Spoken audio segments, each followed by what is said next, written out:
नमस्कार दोस्तों, स्वागत है आप सभी का आपके अपने यूट्यूब चैनल ऑब्जेक्टिव सेंटर पर। दोस्तों इस वीडियो में हम लोग देखने वाले हैं DFCCIL का दोस्तों official question paper multitasking staff यानी कि MTS का ऑफिशियल क्वेश्चन पेपर है। इसमें दोस्तों हम लोग जनरल पिछले साल का ये पेपर है, जो कि ये पेपर कंडक्ट हुआ था दोस्तों 10/11/2018 का ये ऑफिशियल पेपर है। इसमें दोस्तों पिछले साल के पैटर्न के आधार पर क्वेश्चन दिए गए थे, जो कि इसका सिलेबस नए सिलेबस से काफ़ी भिन्न है। तो यहाँ पर हम लोग दोस्तों क्वेश्चन देखने वाले हैं इस साल का, यानी कि जो इस साल जो आप लोगों का एग्ज़ाम होगा DFCCL की नई भर्ती MTS की आई है, उसका सिलेबस आप लोग देखना चाहते हैं दोस्तों, तो उसका लिंक आपको डिस्क्रिप्शन बॉक्स में दे दिया गया है। आप जाकर नया सिलेबस चेक कर लीजिएगा। ये पुराने सिलेबस के आधार पर है। तो मैं यहाँ पर जो क्वेश्चन है, जैसे कि यहाँ पर GK का है, GS का है, और जो रेलवे का DFCCIL का है, उससे क्वेश्चन जो पूछे जाएंगे वो सब मैं पिछले साल का यहाँ पर कवर करने वाला हूँ। तो आप लोग इसको अच्छे से पढ़िएगा। तो यहाँ पर देखिए, सबसे पहले जनरल नॉलेज मैं दिखा देता हूँ दोस्तों कि किस तरह के प्रश्न यहाँ पर पूछे जाएंगे या किस तरह के पिछले साल प्रश्न आए थे, वो मैं बताने वाला हूँ। तो यहाँ पर, और दोस्तों पिछले साल का अगर आप लोग DFCCIL का कट ऑफ देखना चाहते हैं, ये जो पेपर मैं बता रहा हूँ, तो फर्स्ट पेपर सेकेंड पेपर दोनों का जो अलग अलग कट ऑफ गया था फाइनल के लिए और CBT के लिए, वो सभी दोस्तों मैं आपको डिस्क्रिप्शन बॉक्स में दे दिया हूँ, जिसमें आपका CBT वाला भी कट ऑफ है, और जो आपका PET यानी को होता था फिजिकल एफिशिएंसी टेस्ट PET, वो भी कितना कट ऑफ गया था वो भी मैं डिस्क्रिप्शन बॉक्स में दे दिया हूँ लिंक। आप जो लोग जाके वहाँ से देख लीजिएगा कि कितना कट ऑफ गया था। देखिए दोस्तों, यहाँ पर पहला क्वेश्चन कह रहा है कि निम्न में से कौन सा विकल्प सही है। तो देखिए विकल्प कौन सा सही है, तो आप लोगों को पता है वो कि राज्यसभा के 12 सदस्यों को राष्ट्रपति द्वारा नामित किया जाता है। और ये दोस्तों 12 जो सदस्य राष्ट्रपति द्वारा नामित होते हैं, ये आपका विज्ञान, कला, साहित्य इन सभी से संबंधित होते हैं। तो आप लोगों को इसको जरूर ध्यान में रखना है। तो वो ये हो गया कि कौन सा विकल्प सही है। तो राज्यसभा में 12 सदस्यों को राष्ट्रपति के द्वारा मनोनीत किया जाता है या नामित किया जाता है। अब देखिए अगला क्वेश्चन है कि बधिरों के अंतर्राष्ट्रीय सप्ताह के भाग के रूप में सांकेतिक भाषाओं का प्रथम अंतर्राष्ट्रीय दिवस कब मनाया गया। तो देखिए यहाँ पर जो आप लोगों का मनाया गया, ये देखिए मनाया गया 13 सितंबर 2018 को, जो कि ये दोस्तों आपका करंट अफेयर का क्वेश्चन है, आप लोगों को पता होगा। तो ये इसका कोई मतलब नहीं है, 2018 का करंट अफेयर नहीं आएगा। आपको लेटेस्ट में पढ़ना है दोस्तों, 2024 से आपका क्वेश्चन पूछ सकता है, हो सकता है, क्योंकि एग्ज़ाम जो भी है, जो आपका एग्ज़ाम डेट है जुलाई, अगस्त, सितंबर जो भी है डेट आया होगा, आप उसके हिसाब देख लीजिएगा, क्योंकि जो डेट है तो उससे दोस्तों साल भर पहले का आप लोग पढ़ना स्टार्ट करिएगा। तो 2024 का आप लोग देख लीजिए, और 2025 का जो चल रहा है वो भी आपको करंट अफेयर पढ़ के जाना है। तो ये दोस्तों पुराना करंट अफेयर से संबंधित प्रश्न है। तो अंतर्राष्ट्रीय दिवस या राष्ट्रीय दिवस जो भी होते हैं, आपको पढ़कर जाना है, क्योंकि ये पिछले साल के प्रश्न से आप लोग ये अनुभव लगा सकते हैं कि किस तरह के क्वेश्चन पूछे जाते हैं। दोस्तों देखिए, जिनको भी ये प्रीवियस ईयर का पेपर चाहिए, तो या फिर आप अपना कोई भी क्वेश्चन पेपर डाउनलोड करना चाहते हैं, या DFCCL से जो भी संबंधित अपडेट होते हैं, तो आप लोगों को दोस्तों सर्च क्या करना है, ITI सरकारी रिजल्ट वेबसाइट को सर्च करना है। सर्च करने के बाद दोस्तों आपके सामने इस तरह की वेबसाइट आ जाएगी, आपको इस पर क्लिक करना है। क्लिक करने के बाद दोस्तों ये वेबसाइट ओपन हो जाएगा, और यहाँ से दोस्तों आप जो भी अपडेट होता है वो यहाँ पर आप अपना प्राप्त कर सकते हैं। ITI सरकारी रिजल्ट वेबसाइट से जो भी अपडेट होता है यहाँ पर आपको दे दिया जाता है। और इसके बाद दोस्तों यहाँ से आप देखिए लेटेस्ट जॉब प्राप्त कर सकते हैं। एडमिट कार्ड दोस्तों जो भी होगा वो आपको मिल जाएगा। जब भी DFCCIL का एडमिट कार्ड आएगा आपको इस वेबसाइट पर देखने को मिल जाएगा। और देखिए DFCCIL का दोस्तों जो कट ऑफ गया है वो भी अगर आप लोग देखना चाहते हैं, तो देखिए नीचे जाएंगे तो यहाँ पर देखिए न्यूज़ वाला सेक्शन मिलेगा आपको। यहाँ पर देखिए DFCCIL MTS previous year cut off 2018 जो मैं पेपर करा रहा हूँ, उसका दोस्तों यहाँ पर सभी कट ऑफ बताया गया है कि CBT का कट ऑफ कितना गया था, और फिजिकल एफिशिएंसी टेस्ट जो होता है उसका भी कट ऑफ कितना गया था, और फाइनल के लिए जो कट ऑफ गया था वो सारा का सारा अपडेट यहाँ पर आपको मिल जाएगा।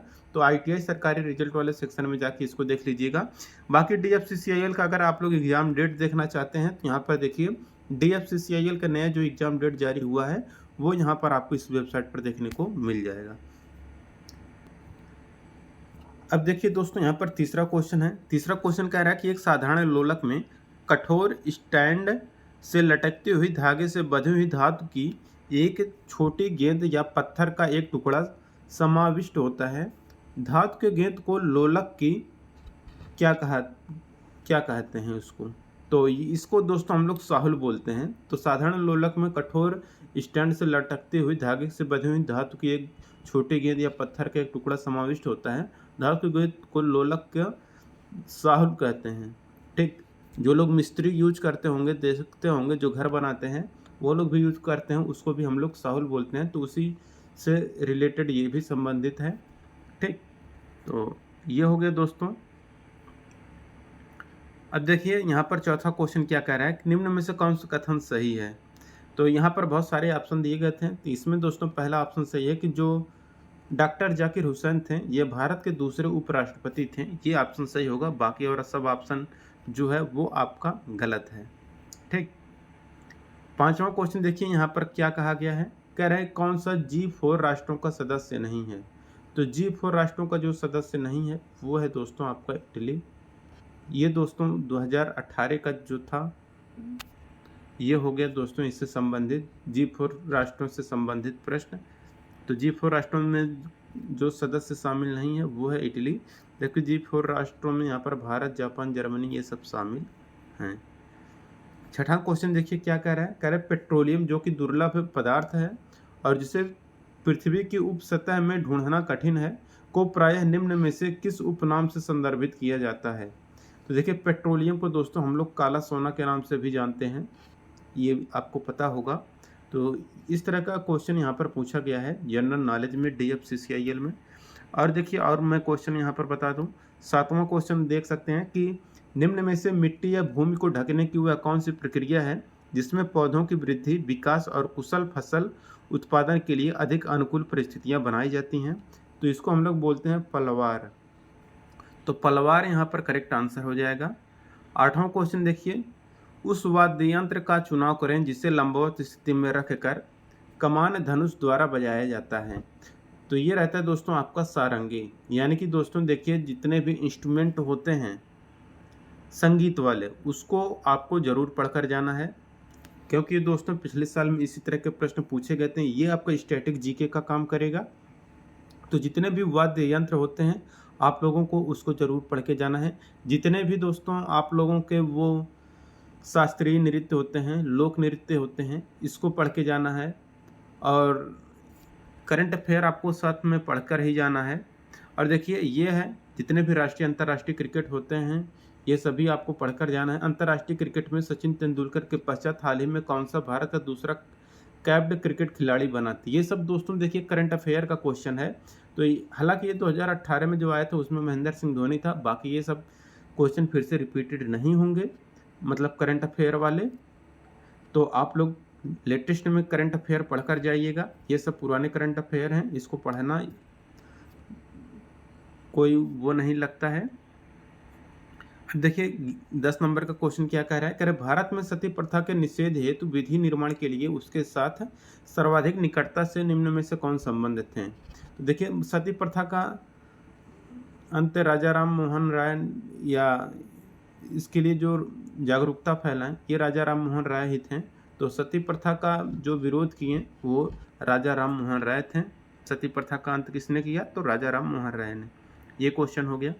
11 नंबर क्वेश्चन कह रहा है कि किसी पटल स्क्रीन पर निर्मित एक छवि को क्या कहा जाता है, जबकि एक समतल दर्पण द्वारा निर्मित छवि को क्या कहते हैं। तो देखिए जो स्क्रीन के पटल स्क्रीन पर जो निर्मित छवि होती है वह वास्तविक होती है। ठीक, यानी कि जो हम लोगों का रेटिना होता है इस पर दोस्तों प्रतिबिंब ये हो गया दोस्तों, यहाँ पर पटल स्क्रीन की बात कर रहा है। तो पटल स्क्रीन पर ये आपको वास्तविक बनता है।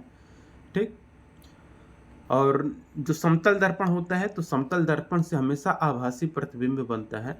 तो ये आपको याद रखना है। साइंस का क्वेश्चन था ये, समझ लीजिए। भारत में दुनिया की छठी सबसे बड़ी अर्थव्यवस्था बनने के लिए किस देश को पीछे छोड़ दिया है। तो ये है फ्रांस, जो कि आपका करंट अफेयर का क्वेश्चन है, समझ लीजिए उस साल का 2018 का। ब्रिटिश भारत के पहले गवर्नर जनरल कौन थे 1773 से लेकर 1785 तक। तो ब्रिटिश भारत के पहले जो गवर्नर जनरल थे वह वारेन हेस्टिंग थे। ठीक, तो यहाँ पर ये तीसरा क्वेश्चन हो गया। अब देखिए 14 नंबर का क्वेश्चन क्या कह रहा है। 14 नंबर का क्वेश्चन कह रहा है यहाँ पर कि 10वीं और 14वीं सदी के बीच कर्नाटक में किस कन्नडिगा सत्ता ने वर्तमान कर्नाटक के अधिकतम क्षेत्रों पर शासन किया। तो ये था होयसल राजवंश। तो होयसल राजवंश देखिए ये हिस्ट्री का प्रश्न है, तो आपको हिस्ट्री भी पढ़ के जाना है। 15 नंबर का क्वेश्चन देखिए क्या करें, निम्न में से किसने अगस्त 2018 में पाकिस्तान के 22वें प्रधानमंत्री के रूप में शपथ लिया।